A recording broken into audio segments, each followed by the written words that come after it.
to get into candlestick trading, okay? So candlesticks, I'm going to break this thing down for you guys and explain it.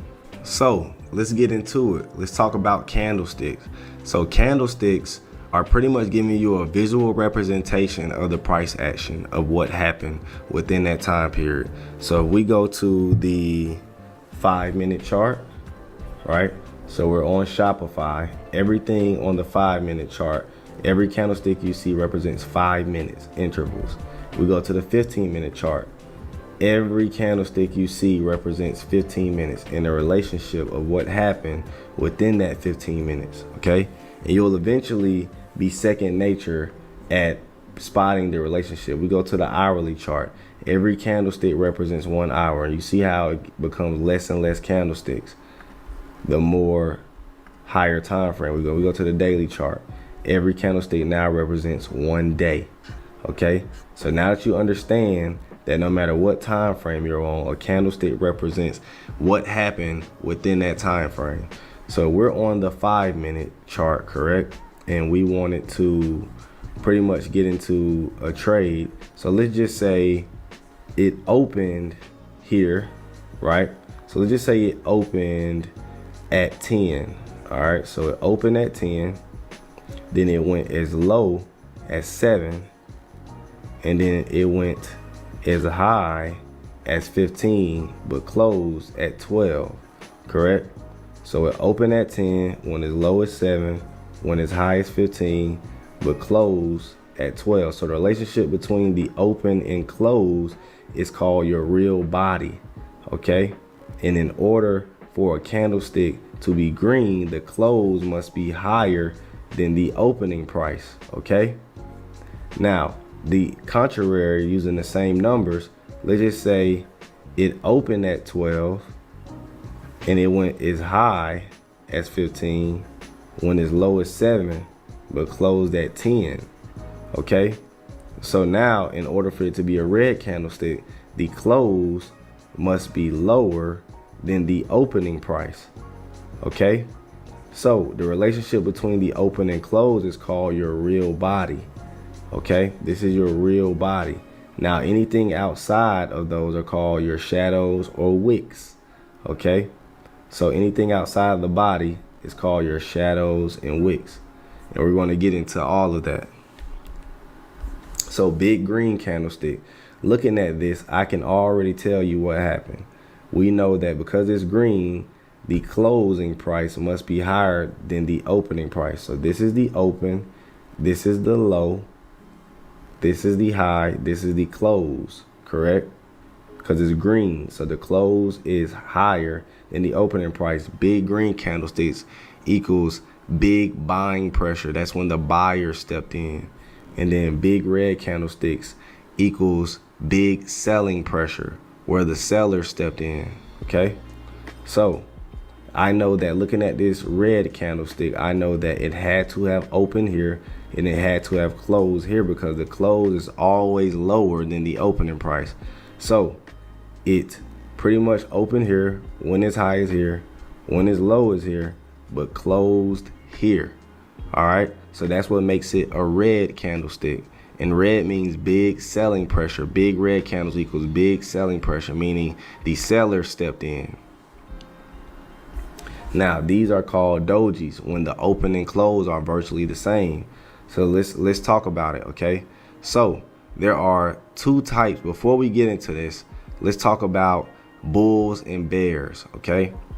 So bullish equals up, bearish equals down, and that comes from the fighting attack style of both animals. So bulls strike up, bears strike down, okay? So bulls strike up, bears strike down. So if I say something is bullish, that means it's going up. If I say something is bearish, that means it's going down. So let's get into it. Dojis. So let's break this down from a bullish and bearish term. The bulls made the prices go up.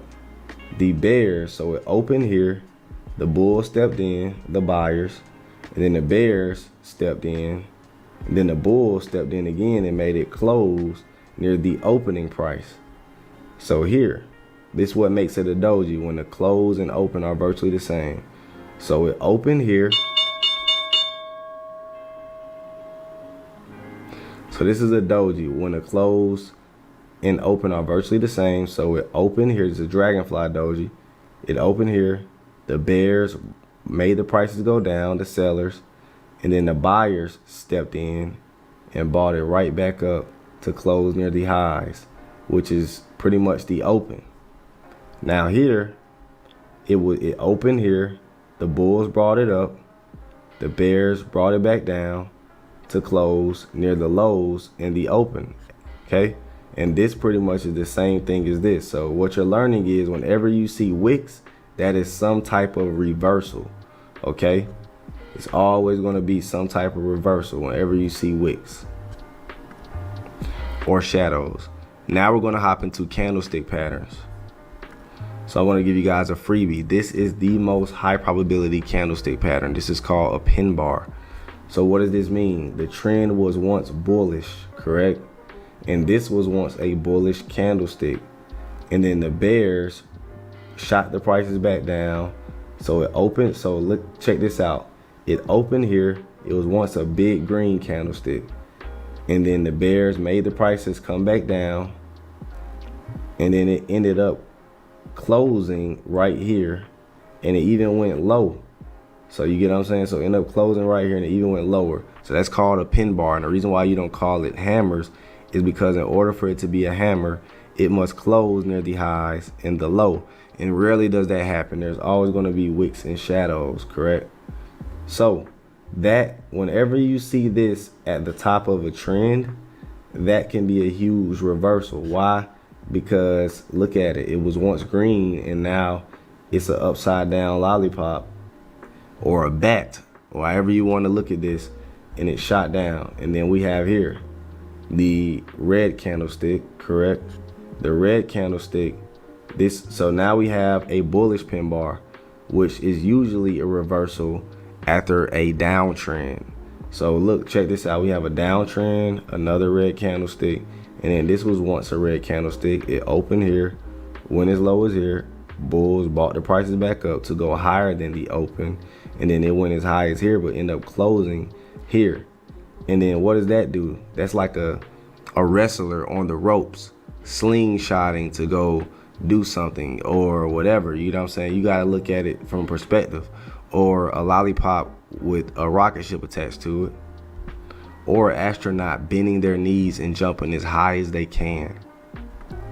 Okay, so now we have a support line here. If we draw this line going straight across, correct, we now have a support line, and we have a pin bar at support. You see that? So we have a downtrend, and this was once a red candlestick, but the bulls end up pinning it at support. And then what does that do? Just like a wrestler on the ropes, it flies, it gives them momentum. That's why these are a very powerful standalone candlestick, because it shows momentum at support levels. Okay, and you see that we have a support here, and then we have a bounce at this support, another bounce, which is, this is a pin bar, of course. This is an upside down pin bar right here. So this is a bearish pin bar. And then we have a pin bar here. So you see that this thing was once red, then it got pinned at support, and it flew from there. So if you had to ask yourself, One sec.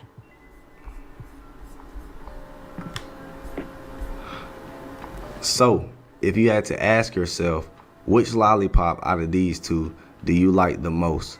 You would possibly say the red or the green, right? But most people say the green. So I've done this survey a million times. I would say 60% of the world says green. The other 40% says red. Now, granted, before we move on, Jolly Ranchers is the only candy to mess up green. Jolly Ranchers is the only candy where the red is way better than the green. The cherry Jolly Rancher is better than the green apple. Now we must continue. So remember this analogy. So we draw a support line going diagonal right here. We see two pin bars, one right here, one right here. Even though we like the green, the red is also good, because look what happened as a result of the red. So as long as it's a pin bar at support and a pullback, you always want to buy pin bars at pullbacks, then you will stand to be green. Okay, so this is called swing trading because this is the daily chart. So we will be swing trading calls overnight because we have a pin bar on a pullback. And then we have another pin bar on a pullback right here. And then you see this thing just continues to prove me right. You can go look at any chart and you can find numerous pin bars everywhere. So this is one strategy that you can use, and this is a bearish pin bar. After an uptrend, look what happened, bearish pin bar. So now we're going to get into our second candlestick pattern. This is called a bearish engulfing. All right. So now we're going to get into our second candlestick pattern, and that's called engulfings. So bullish and bearish engulfings. So this is going to be your second most high probability candlestick pattern. All right. So what does that mean? That means when the body of today engulfs yesterday, the body must engulf. Okay. So the body of today must engulf yesterday. So that pretty much shows that the trend can reverse because it got eaten up. So that's when a big candle engulfs a small candle. All right. So today must be the big boy and yesterday must be the small boy. So engulfings are perfect because we all want to be better than we were yesterday, correct? That's how you got to look at it. Or you can look at it like Pac-Man. You get what I'm saying? He's eating the smaller people. All right. So as you can see right here, even if these wicks go as high as they want, the wicks don't matter. It's all about engulfing the body. So imagine if a bear hugged you, it would engulf you. You get what I'm saying? If you stood next to a bear and then gave it a hug right in the center of a bear, you would be engulfed. Okay. Now you can also look at it as if you were to eat a spider, but the legs are hanging outside of your mouth. So look at this. We have a bullish engulfing after a pullback. So remember, my favorite spots to buy these are at pullbacks. You don't want to buy them like right here. Well, this was a pullback technically right here. So you can buy it right there. But let's just see if we see an engulfing anywhere that's not on a pullback. Not really. Here's another engulfing right here. I have a secret. Engulfings off the 200 MA. Engulfings. So I have a secret. Engulfings off big MAs like the 200. The 200 MA is very high probability. It's one of the most strongest moving averages. Engulfings of these are high probability. And then we have the bearish engulfing right here at the top of a trend. Now, this is our third candlestick pattern, but it's not the highest probability. The engulfing and the pin bars are the most high probability candlesticks a man can play. But it's worth knowing this. This is called a harami. Now, what does harami mean? Harami means pregnant in Japanese. You can Google it. In fact, I'll pull it up right here. The Google of harami. Okay. So then you have what? Let's check this out. This is how it works. So remember, harami means pregnant. So that means today will be the small guy now. So remember how I said today will pretty much be better than yesterday? It's the opposite. Today is worse than yesterday. But that doesn't mean that it won't be good. We can learn from this mistake, correct? So today is now the small candle. And you see that? Today is now the small candle. So that's how you can remember the harami. Okay, and some call it inside bars. So you can call it that too. And how do you enter these? Pretty much, let's just say this is a bullish harami or bullish inside day. You would enter at the top of this. You see that line? This is your entry. So you would enter, I guess, this line, you know, this line break above this one. And for the bearish one, if this was a trend upward, you would enter at the low of the candle that is inside of. Okay. So harami means pregnant. And check this out. Let's just say a couple, they're doing good. They started dating, then they run into problems. Next thing you know, they have a baby and everything is good. Every time I ask people, do babies make things go right? Most of the people say no. All right. And then here we go again. We have a couple that's doing good. Oh my God, they start arguing, they have a baby, and then everything goes good, okay? And then hot girl summer, which is the bearish pattern. So imagine a bunch of girls in a Nissan Altima saying, hey, it's summertime, it's Miami. Then one of them gets pregnant, hot girl summer over, and it's a wrap. So those, and this is how you play them. 15 cents above highs, okay? So this is how you play them. These are your entry points. So now that you guys understand candlesticks, we can get into the last part of technical analysis, which is support and resistance. Make sure you subscribe to Honey Drip Network's premium chat. We offer live trading every day via Zoom and Discord voice, exclusive courses, pre-market webinars each morning, exclusive Q&A sessions, tech signals, sports betting options, long-term and leaps, small account channel, and business shout-outs on our IG page. Link in the description to get in. Let's get it. So we can delete all of these and we can start over. So let's get into some support and resistance. Let me remove pretty much everything so you guys can see. So, support is your floor, resistance is your ceiling. So resistance is where things bounce down from. If you had a bouncy ball and you bounced it on the floor, it would bounce upward. So this would be support, correct? So resistance would be your ceiling. Where are things bouncing down from? So let's find resistances. This would be a resistance point. You see that? Why? Because things are bouncing down from it. Bouncing down from it. Bouncing down from it. Now, what would be support? Where are the bounce ups from? This could be a support, right?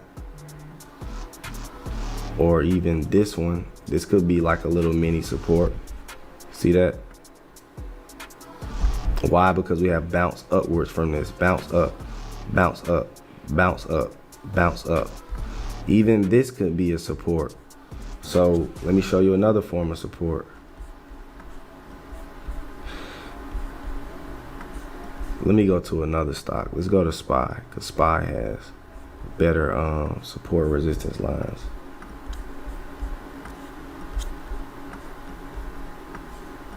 So let's draw that again. We have a resistance, and then we have a support here. So you see that? So sometimes it don't have to be exact. Now technically this is support, but this could also be support too. And what you would do is, so sometimes they don't have to be exact, they just have to be in a zone where things have bounced from. So we kind of like scroll in, you'll see that it is a great support line. You see that? Where things bounce upward from this line, bounce upward from this line. And you see that we go in history, we have another bounce at this line. And support can also be, horizontal or diagonal. So this could be a support line. See that?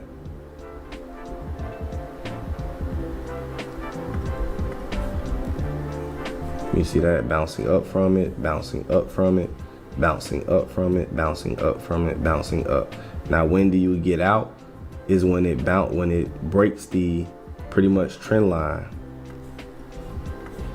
And then we can even find more. Sometimes you got to go to lower time frames to be able to find these even more. So let me show you something. Now we can see more support and resistance line. Now that we're on the 4-hour chart, we can see even more. So you see that? So this is the same thing, bouncing. So this is a resistance line. Bounce down from it, bounce down from it, bounce down from it. And when do you get out of this?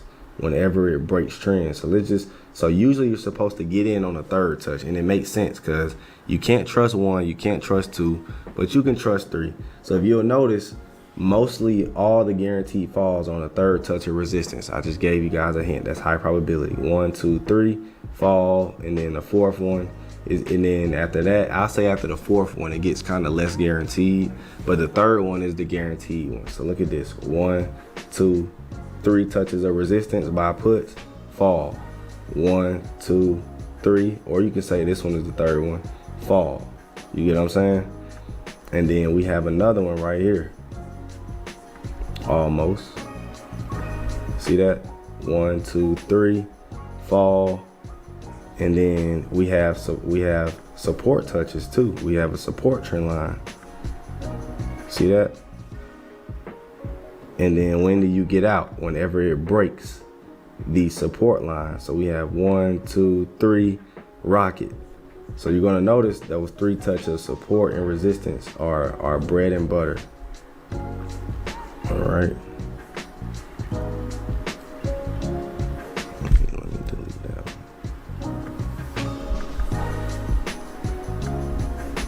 Delete that alert.